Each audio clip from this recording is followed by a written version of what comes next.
So I am live on YouTube. I'm gonna try to take questions on YouTube. Well, the only thing I want to, if you could give me, catch me that pillow right there. So what I could do is put the, just kind of put that right here. And is this in your way at all? That is.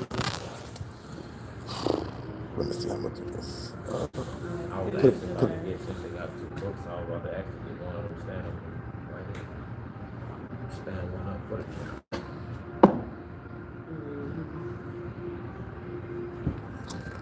So we're gonna get, hey y'all, hey, what's going on?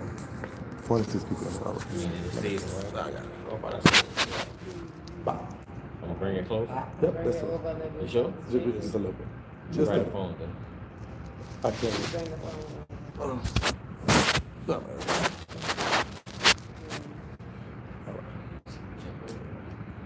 Hey y'all, hey, hey. What's going on? I'm about to go live on Instagram. We gotta set it up.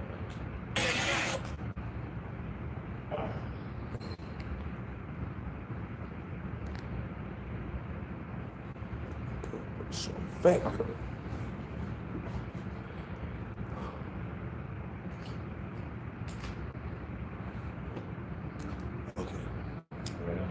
Everybody see me over there. Everybody see me over here. Let me just keep it like that to get a better view.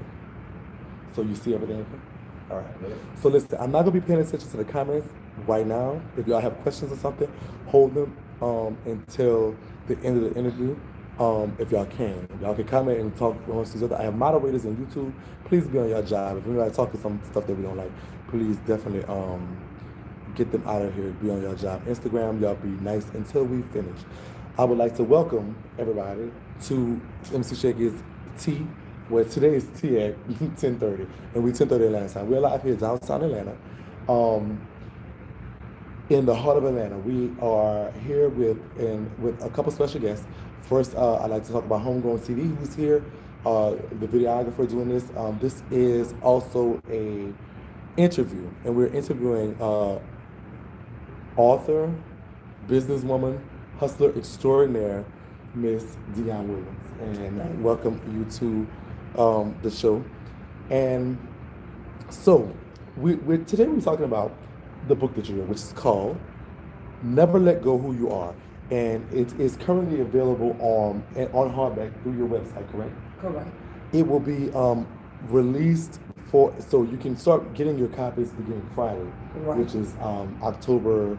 Charlotte, what's the date? What's the date? Is that 11, huh? That's not 11th. what I need. So October 11th, it actually hits shelves, and it will be available through if you can go on her Instagram or the website, which is neverletgowhoyouare.com, and you can order your copy. And this book has been a trial and tribulation for you, correct? Correct. So just getting the book out was a trial and tribulation. We're going to get into that in a minute. But first, I wanted to just say I did get an opportunity to read a preliminary version of the book, and all I can say, it was riveting. I literally read the entire book within a few hours. I mean, it was one sitting. I could not put it down, and that's just real life fact. And so the book is an autobiographical account of your life, correct? Correct. So if you can, just tell the audience a little bit about you, where you come from, and why is your story one that needs to be told, in your words. In my words. In your words. My name is Dianna Williams. I'm from Kenner, Louisiana. I was born and raised off of 3rd Street. I don't know if you guys know where that's at, but that's the red apartment off of Jefferson Highway. And the reason I wrote a book, because everybody say they know me. And to me, no one really knows me. You know, they know of me, but they don't know me.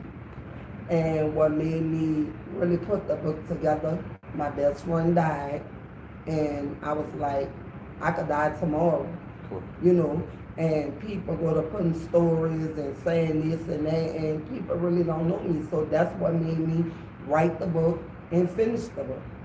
Okay, and it's a real good book, and I do recommend it to everybody else. For the audience, we all do. So for the audience on YouTube and the audience on Instagram, we do have someone else here. I know they can see them on the actual the actual recording of the interview, but could you introduce who you have here and what is her? 'Cause y'all all looking nice, all looking nice to me. Thank you. So if y'all don't mind, I'm gonna pan the camera to you a little bit. Yes. And That's right here. Make this word. Yes. so Okay, and give your name. Hi, my name is Lee Dargis Priest, Mm-hmm. and Dianna Williams is my great friend and sister friend okay. at that. So we've been tight of many of years, and we've been going through this trial and tribulation together. I like that. Sisters doing it for themselves. So what was your actual? So what was your first of all? Did you read the book? Yes, ma'am? I did read it. And what was your take on Never Let Go of You? This book was touching, real face value of who Dianna is, who I've been knowing her as all of my life, because I'm a few years under her. Okay. So I know the same areas, some of the same, streets, share the same schools and everything. When I tell you, when I read this book, my heart was just full. Right. And I was so proud of her because I was like, Right. she really wrote this book. Okay. And it's just real and about her life, and it's, it's so genuine. Right. And, just being able to recap on some of it with her. Right.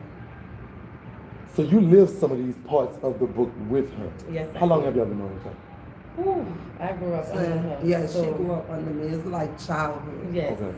Yes. Okay. Yes. Okay. This is so there y'all have it, and that's what she is. So let's get into some parts of the book. It's just pan on it a little bit. This one gonna get it. This one ain't gonna get it. We guys just gotta work with what we could do. All right. So. Oh no. Oh, okay. So this is what I did, y'all. YouTube, it does not affect y'all. Instagram, it does affect y'all. I will have to end the live right here quickly and go live on my other phone because the questions I wanted to ask about the book are in that phone. Wait, hold on, maybe not, because I think I'm gonna say iCloud.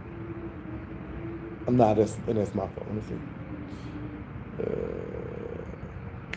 Got it. The wonders of technology. All right. So your book begins with your early life. And if you could just walk us through just quickly about how that early life was when you were growing up. Your book mentions you growing up you were basically at the start of the book, the middle of an older sister and a younger brother. Is that correct? Or Right. Right. And so it starts there, and it talks about your grandmother. And so early in your biography, you mentioned her as your grandmother as an influence. Is that who actually raised you? Right. Right. Well, my mom raised, well, it was like my mom and my grandmother raised me. Okay. But my grandmother kept us while my mom worked, so she taught us a lot. Okay. Okay. And what were you? And so you were a little disconnected from your father's side of the family because they were from Mississippi. Is that correct? Yeah, but some of them is in Metairie. I was with most of them, but my grandmother, Okay. she was from Mississippi, so everyone would come to see her during the summer. Okay. And so you described going out to Mississippi as sometimes peaceful. Right. So, which leads the reader to believe that it wasn't as peaceful in the city or in the Kenner area when you were there. Is that kind of true as well? Yeah, that's kind of true. Okay. Because everybody, I was kin to mostly everyone in Mississippi. And Kenner, it was just people that I grew up with. Right. So very early on in the book, your mother got pregnant for a man, and he eventually moved him in. Yeah. Okay. So can you how did that change when your mother moved your youngest brother's father into the house with y'all? At first you didn't want him in there. Eventually y'all got cool with him being there. Is that kind of how? Right. Well, at first we didn't want him in there because my mom never had a man that stayed there. Right. So with him moving in there, that was new to us. Okay. So, you know, it was strange having a man after OB, you know. Right. Okay. Your book. Your book talks about an issue that happened to you, at an early age in your pre-adolescent area of life, where you were molested. Is this the person who molested you? Yeah. So, your mother's living boyfriend. And if it's tough, I understand. You can take your time. You need to breathe or anything. Or if it's something that is just too tough, I definitely understand. But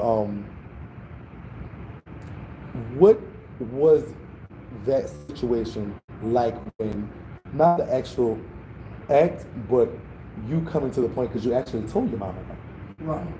And your mom first did not believe you. No. So walk us through what's happening at the time. You told your mom, this man is abusing me sexually. She did not believe you, and you went on to tell A teacher. Because I was scared to tell my grandmother and my daddy, and I know my daddy, you know, he was gonna go forward with it. So I was scared. I didn't really know what to do, so I just told my teacher. Right. So in telling your teacher, he eventually got arrested. Yes.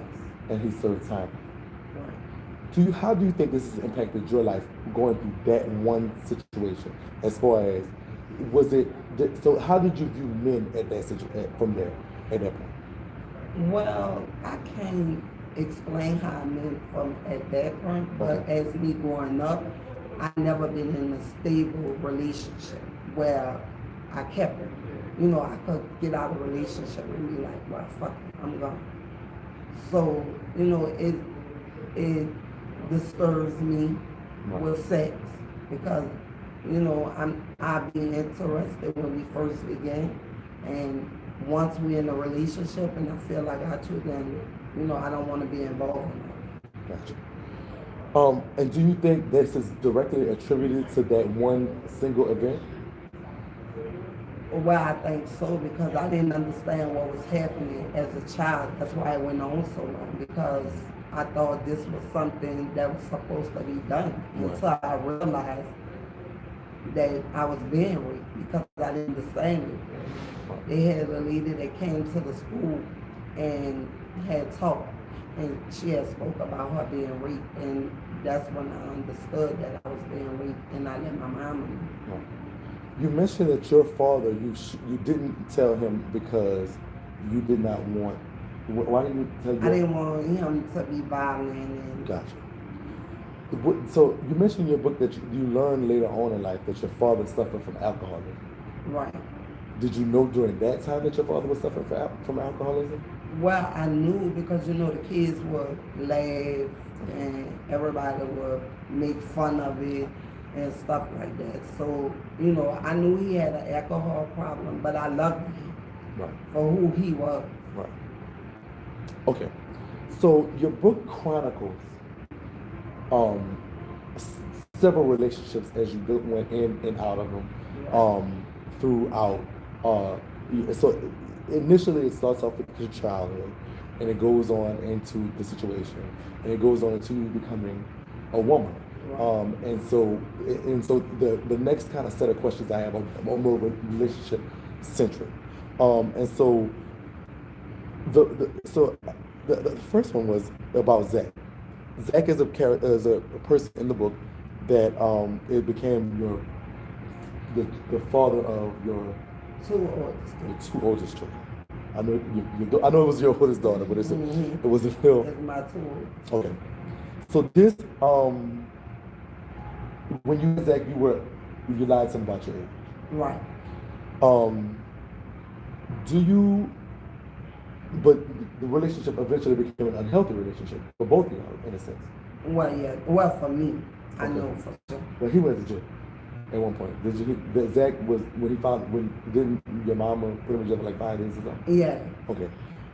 So, but y'all never kind of rectified that and got back together in the sense that y'all had a relationship like y'all had prior to that. So, So do you think if you would have took some onus into telling them how old you were at the time, that the relationship could have been a healthy one? Well, to me, I thought really, he knew my uncle. So, I don't know, I'm feeling like he already knew that I was young, but I don't think he knew I was that young. So do you attribute that, okay, by him not having a true knowledge of your age, do you think your behavior here is attributed to what was happening with you with your mother's father? Your mother's boyfriend, which would be your brother's father? In some ways, yeah. Right. All right, so, and you had two kids, right? Yeah, my two oldest. You mentioned that he also had some drug abuse. Right. So you witnessed your father's alcoholism, right. your first baby's father's drug abuse. Right. Did you at any time experiment with alcohol or drugs? No. No. Okay. How did you avoid that by it being around you? And what were you like? I know, as a mother, your book talks about how from day one, fundamentally, your heart went into your children. And that became your driving motivator for the rest of, pretty much for the rest of your life up to the part that I read. So I guess what I'm asking is that what was the key to you avoiding any type of drugs, alcoholism, anything like that? Because this was all around you. Right, but no, I watched so many of my friends, my family members, be on drugs, and we just had a strong mind, always. If I did something, I did it because that's what I wanted to do. I didn't follow nobody lead on doing anything that I did. Right. So, drugs, I wasn't. So, you upset that your mother called the police? Yes, I was very upset. Okay. How did that impact your relationship? At first, it made me hate them because I felt like, if you my mama, why would you call the police on me? Right. And then as I grew up and really learned about life, then I knew how much she loved me and what she did it for. And then I understood. So your next lover was a guy named Jimmy. And so as I read about Jimmy, the only issue that I had was that you had with him was that he was hustling. Right. But you were hustling at the time too. Right. What hustling were you doing? I was selling crack cocaine. I was selling pills, weed. You were basically hustling with Jimmy in a sense. Hustling with him and without him. Okay. Eventually though he moved on. You moved on. No, I moved on. You moved on. He moved on eventually as well. Right. He moved on from you moving on. Okay. Did that? So did it? How did you feel about that? Was it that you moved on first, but you kind of in the book had some type of trepidation when he actually moved on? Was it that he couldn't leave the streets, or was it that he moved on that made you kind of feel some type of way? Well, with him moving on, I knew I could get him back, so that wasn't a problem. The issue was I felt like he was gonna always let the drugs have power. He saw how much money it was. He went to jail several times, and they never controlled him to like, I'm gonna let it go. Your next relationship was with a guy called Rodney. Right. All right.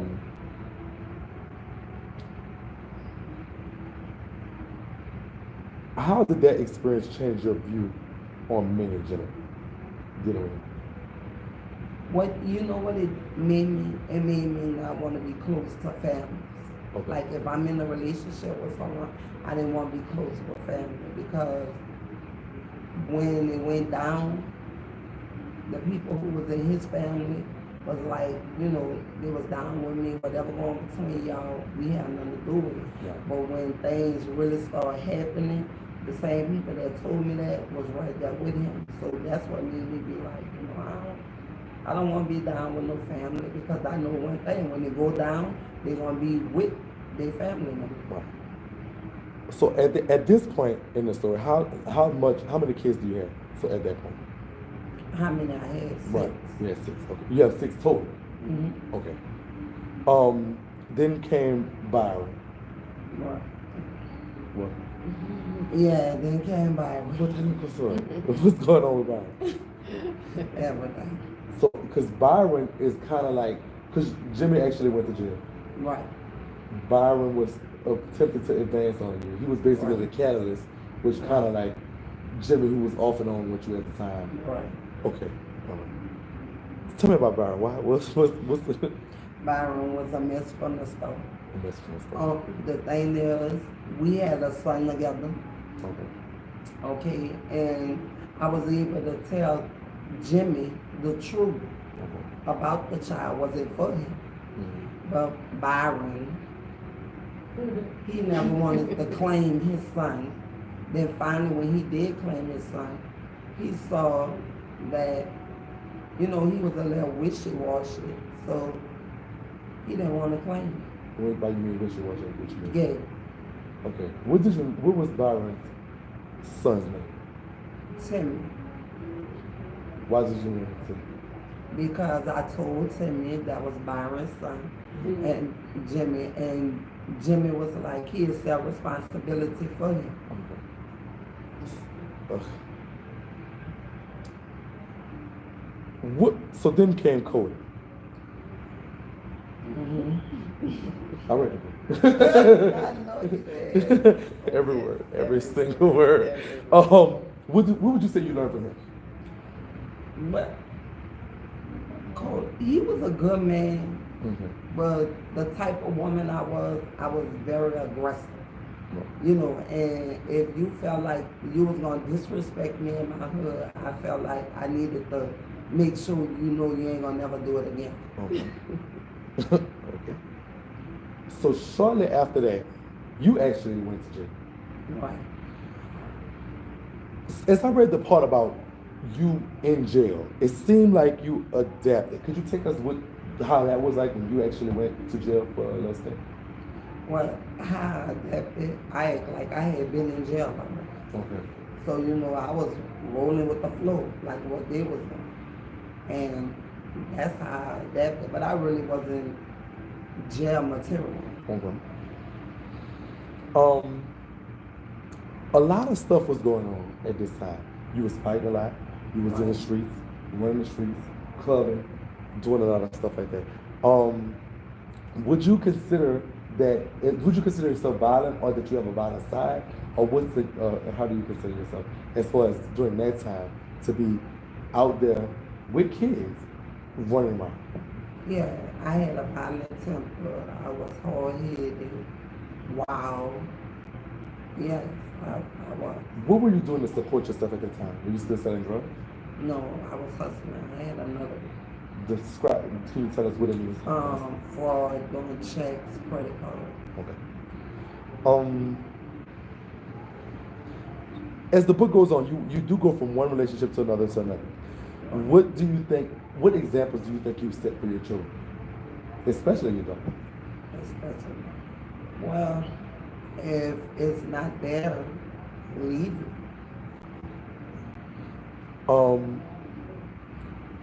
So the people that's in New Orleans, y'all might have heard or know of somebody called T. Jiggy, that is well known in New Orleans. You mentioned T. Jiggy and meeting her at the dollar store. Tell us why y'all became close. And you know what? I couldn't understand how we became close, because me and her was the main one fighting one another when we see each other. And then one day she saw me at the dollar store and she was like, that wasn't her. She was like, that's just some hood shit. And I was like, you know what, I respect that. So we started talking. Nobody never knew me and her was talking. Okay. And we was talking, and to say all the people I had been with as being friends, this was the realest person that I had ever met. Okay. So y'all actually started out beefing. Right. End up just seeing each other random one day and okay. And became friends. Let me switch gears here a bit. Okay. Sexuality is something that's themed through the book. So, could you tell us your views on dealing with women in a sexual way? dealing with women. Like, I asked more questions than women. Just but yeah, like we did got no more questions. sex. I think the thing I like more about dealing with women in a sexual way because I can be the man if I want. Okay. You know, so that means I don't have to get stuck. Right. So you feel more free in that for women to in the sexual. Right. Okay, gotcha. Do you think that the things that happened to you as a child led to you exploring women? Well, no, I think the relationships that I went through, and I think it just happened. Okay. Walk us through the first time that you experienced a woman in a sexual. I had just got over a relationship that I was with a guy. I went out to the club with my friend. And the girl that was the first girl that I started messing with, she was around the way where I was from. And we just kind of like got drunk and we went back to my house. And, you know, it started from there, but it ended up being a relationship. So you weren't even, so in that case, you were not even, it wasn't even completely a sexual thing. You were actually in relationships with. Yes. So do you consider yourself then to be bisexual, or? No, because I ain't messing with him. Okay, so since then it was no. It was no man. I messed with a man 20 years after. Gotcha. So at this point in your life, do you self-identify as any? It's just with them. Yeah. Okay, gotcha. So your book takes us to around summertimes, at some points during the aftermath of Katrina. So the question I had during that time is, a lot of times in your book you mentioned that you was hustling. So at this time, it's the same things that you was doing as far as fraud and stuff like that. What you were doing? Right. Gotcha. Your daughter went to prison? Yeah. How was that being somebody who actually went to prison yourself and now having a child in prison? Well, I wouldn't have never imagined her going to jail. But the first time she ever went to jail was when her brother was fighting over a gun. The gun accidentally went off and shot him in the foot and killed him on the scene. And she went to jail for it. What is one thing that you want young women coming up, going through turmoil, trials, tribulations, and stuff like that? Some of them may be suicidal, some of them may be just feeling hopeless, can't give up.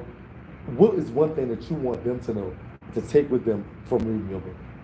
I want them to never let go who they are. Okay. That's what kept me strong. And I've been through a lot of things, you know, and the thing about it, people think I don't hurt. It is, I don't know, like I'm this bullet that can't be knocked down. But I do hurt. You know, I do cry. It's a lot of things that go on with me that people don't know. That's really and truly why I wrote the book. You know, like dealing with my son and my daughter that killed me. I couldn't believe it. It's, you know, it's a lot of things that I went through. Losing my best friend. You know, it just don't know. So I think that this book is important, and I think that these are stories that definitely need to be told, need to be read, and needs to be addressed in all of our communities. I think that loss of life, the struggles of everything, and this is how you do. Because right now you're a successful woman, an author, a business owner, and that's been in Atlanta doing whatever it is you do. I think that stories like this should be told. I think stories like this have a place, and as Black people, we should address the issues that come across. So with that being said, it bewilders me why someone would not want this book or others like it to reach the people that can learn from this. So let me ask a few questions about, and we're gonna switch gears into this. They got somebody said they ordered their copy already. So you got this one too. So listen. When did you actually first? When did you complete writing the book and it was ready for publication? Because even though it's just coming out Friday, this has been a work in progress for a while. Right. How long have we been working? How long have you been working on getting this to? I'm so happy you asked me this. The lady who helped me with the book, Right. she wrote the book like I didn't know who that person was. Okay. Everything you read from this book, I wrote myself in my phone. Right. August the 5th was my book release, my book signed and everything. Okay. We had no books. And the reason I won't tell the truth about everything, because I don't want nobody saying I took $21.50. For what? Okay. We had no books. The books I would have gave people, it wasn't even about me. I don't even know who she was talking about. So I sat down for 2 months and wrote the book myself. Okay. I wrote the whole book. With no help. Everybody who said they're gonna help me, they lied. They laughed. They thought I didn't have a book. It was a big old problem about the book. Every time I try to do something about the book, it blows up in my face. I lost weight behind this book. I even just stayed inside just to do the book. I stayed off of social media and everything. My sister moved to California. Somehow, somewhere wrong, but she was able to get off her job because she thought she was going to another job. So she was able to take the time to help me edit the book. All right. As far as writing the book, it was me and Kim. Okay. We was arguing, fussing, and everything because she wanted to write the book the way she, and I'm saying, oh, this is my book, and I know what happened. Right. And I wanted to be said the way it had. You know what I'm saying? We just found someone that's going over her editing, gonna have the books ready. These the books they gave us, so everyone will know that the book's real. Right. I didn't take no $21.50. So, all right, as an author myself, and so I can speak on this. It don't take that to get a book to publication. Nowadays with technology, it's a fairly simple process. Right. Once you have your manuscript, it's simple to submit it for publication. You pay your little money, and then you get your books. That's basically what happened. So you were having trials and tribulations for basically what it should be a simple process. A simple process that I thought was simple. Why do you think that they did not want this book to see? Why do you think they did not want this book to get into the hands of the masses? You know why? Because I revealed about the book before the book was finished and the book was out and everything. I did Dean. Channel 69 News for y'all. Channel 69 News, y'all. He did an interview. Okay. All right, he said a certain person name. Who is that person? I'm Judy. Miss Jessica Dupont. Yeah. You know, I be saying Dupree. Dupree, I apologize. Dupree out of it. So Judy, so you did an interview about the book. Right. Basically like a pre-promotional thing about the book before the book was scheduled on August 5th to drop. You did it on Channel 69 News. You revealed something in the book in regards to Jessica. Right. And you talked about that during the interview. During the interview. What was that you said? I just say she not who she was. You know, when I know. So I don't know who she is. You know, I haven't been with her in years, so I don't know. You haven't been with her. So you're at this point you're saying that you've had a relationship with Judy, BB Judy, the real BB Judy. For those that didn't see the thing, I'm just catching them up. There's right now about 500 some people here watching. Right. Live. So with that being said, so there was a revelation about the relationship. You talked about it during the promotional part, and then all of a sudden it just seems like you were getting hell and high water for basically a simple process. I pay my money, I have my books. It's not even at that point. Do you think that do you think there are parts of this that she doesn't want to come out? Well, I guess, I don't know, but it's all the truth. It's things that me and her went through together, things she told me is like, it's nothing I'm lying about anyway. Right. Anybody that was in a relationship with, if they read the book, they gonna know, oh, that's facts. You know, that's really what happened. Right. But it's not like I lied on her. Okay. So, subsequent to her allegedly, and we will have to say allegedly, we just have to say allegedly because of whatever reason, but subsequent allegedly, putting a monkey wrench in the production of your book, you still didn't stop. You persevered and you got your book, and we ready to go for Friday. Ready to go for Friday. But okay, so let me ask you this. Was there any contact with her to you directly in regards to the book?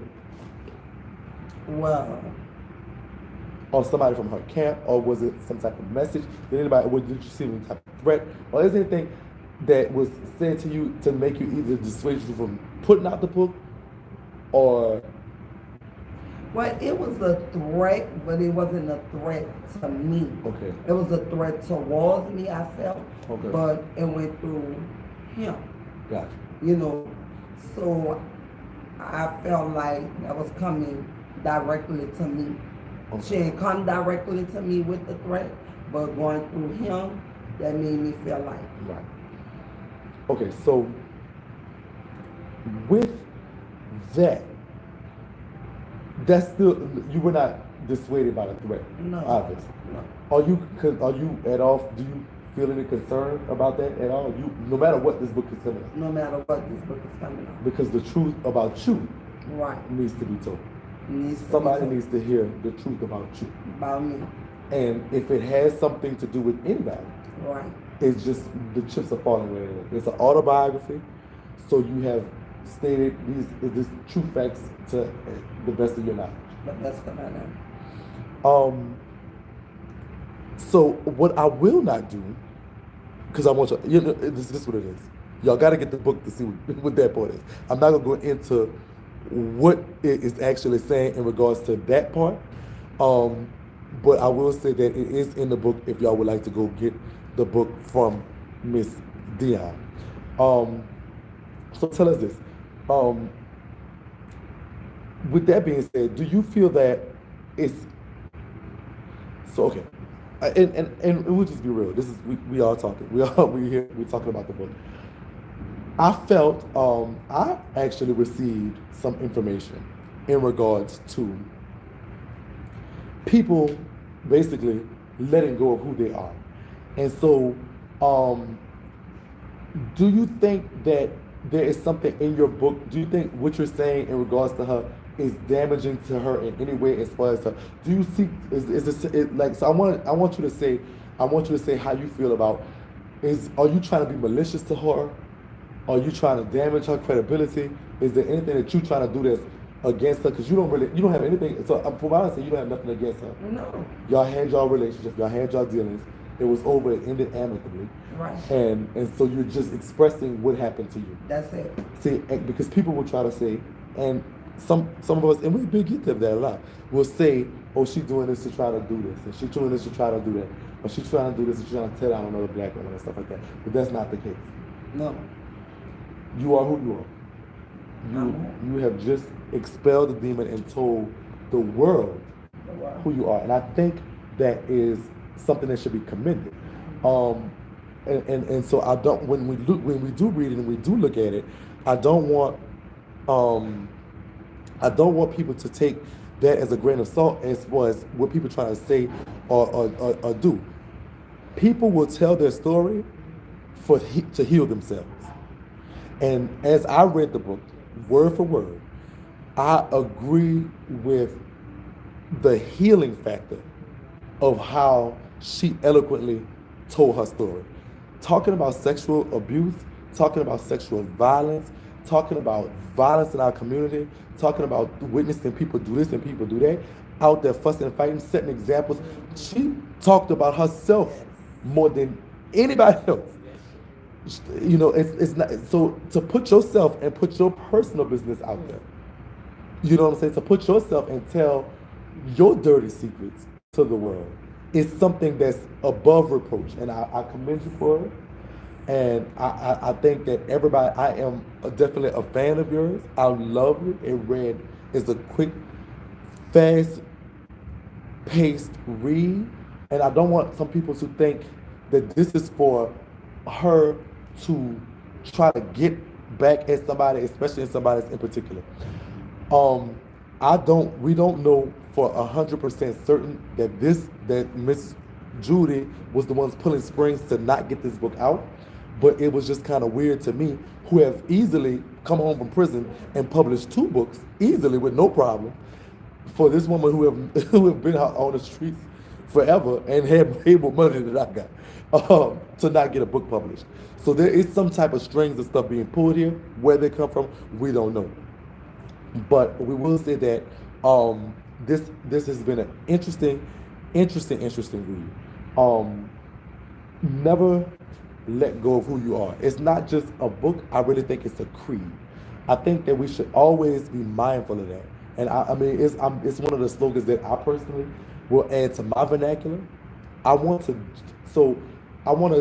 Before I go on to my little spiel, I want you to say anything else that you want to say to the viewing audience, to the people that's going to see this at a later date, to because you're finna have a lot of newfound fans, newfound people that's going to be on this. If you want to thank somebody, if there's somebody that helped, like you, I mean, mentioned her, they helped you along the way and got you here. If you want to, this is your chance to talk. Because I didn't tell her, because she did help me. It was times that I was so tired I didn't even remember what was going on. And I called her and said, what part you remember of this, or what you remember of that? My daughter, Dianna, I would ask her, what you remember? And it's funny that you say that, because I'm just thinking about it. This book really is about me. Mm-hmm. And if you was in a relationship with me, that's why you in the book. That's why you in the book. Right. That's it. I'm just telling my story, because people say they know me, and they know this, they know that, but they really don't know me. All I did was tell my story. She was a part of the story. That's why I told her. I'm not trying to hurt her, stab her in the back, or do nothing. I have no beef with her at all. I don't even know why she would think I have beef with her. So for me to say here and say this to you, all I'm trying to do is live my life till it's time for me to go to the next phase. That's it. And only thing I want people to know is never let go who you are. Because some of us let go. Some of us is not as strong. Believe that. They might go through one thing and they'll kill themselves. Right. You never know what no one is going through. You never. So I do want to thank you so much, Dianna.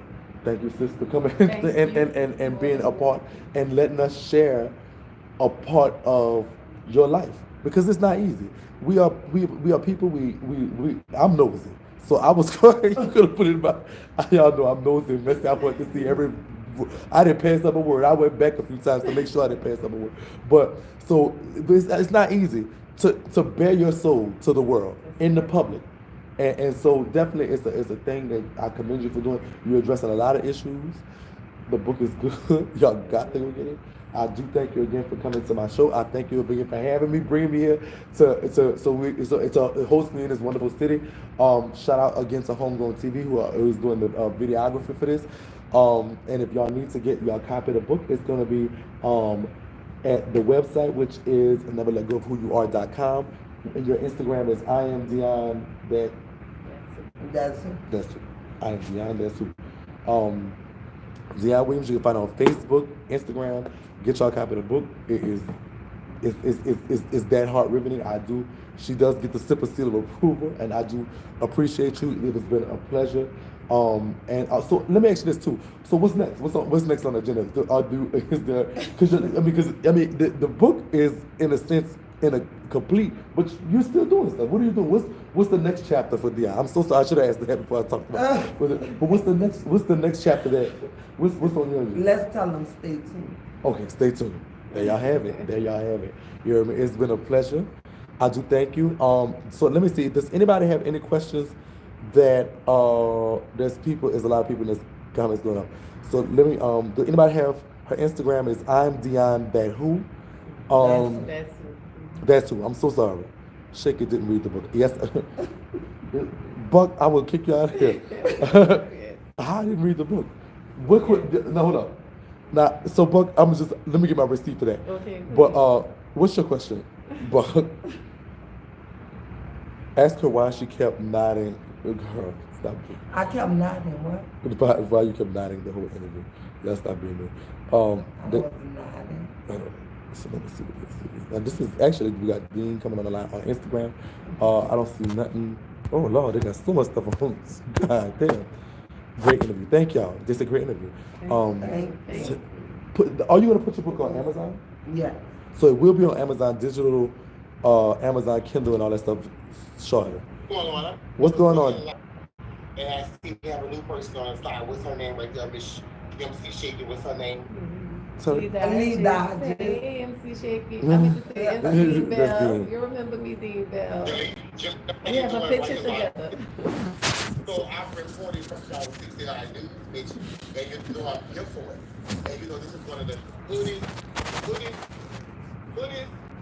news on social media, bitch. I'm one of the goodest news of them all. I'm good for it. I'm good for it. I'm there for it. I came for it, bitch, and I shit for it. Yeah. That's why I'm fucking with the shit. She alive. So MC, Yes. I love it. I live for it. I'm here for it. So I have a question to Miss Dion Williams. Dion Williams, I'm here for it. So at the same time, the conclusion of the story is now that you are here for it, you have all the receipts and everything. Now you see, I told you, girl, it was stopping everything. It wasn't going to come out accordingly. It wasn't going to happen when we wanted it to happen. Now you see. Now you have the question to the story that I've been asking for. Now you see that the girls don't want us to talk about it. They don't want us to talk about it. They don't want us to be heard about it. Right. Well, I mean, so if the question that he asked for everybody to hear was that the girls, he said the girls didn't want this to be heard about. And the girls he's references is basically Judy and them. Judy and the clique. The Instagram game, as I call them. It's no secret that I'm too much careful for the Instagram game. But I will say this, that, you know, the truth is always the enemy. Yeah. No matter what and what facet of life you're in, people will despise the truth. People cannot live in their truth. People cannot be in their truth. People have a hard time doing that. And so as long as I am here, I will always try to be a voice for people who can live in their truth. This book is the ultimate living in your truth. Yes, it is. This woman basically admitted that she was jumping from man to man, bed to bed, woman to woman. You can't live in more truth than this. You cannot live in no more truth than saying, this is who I was. I know I'm cute, I'm pretty now, you're a pretty, wonderful looking woman. Now, but this is what I come from. I come from the streets. I come from partying all night, fighting in the streets, going back and forth to jail, having different baby daddies. This is what I come from. This is your ultimate truth.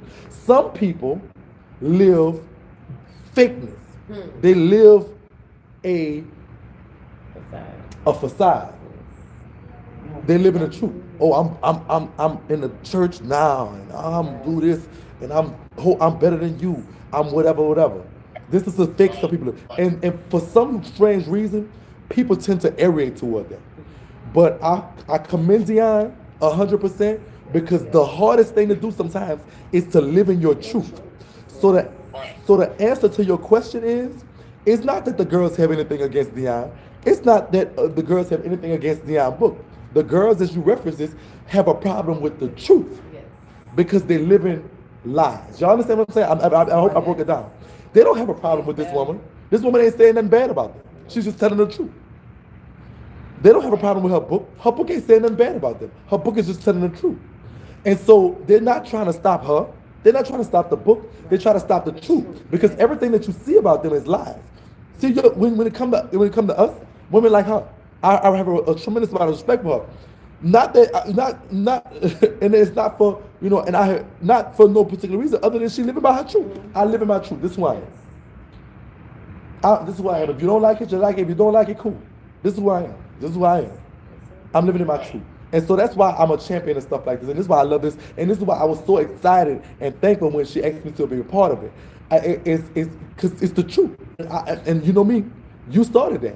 You the one who said it first. Shakie always have his receipts. If I can't, the receipts is the truth. This is a fact of what I have done. I purchased this product. That's a fact of what it is. That's what they ultimately boil down to. So it's not that the girls, to answer your question, it's not that the girls, as you say, Judy don't have a problem with this woman. Judy don't have a problem with this book. Judy don't have a problem with you. She ain't get your page deleted because you do something.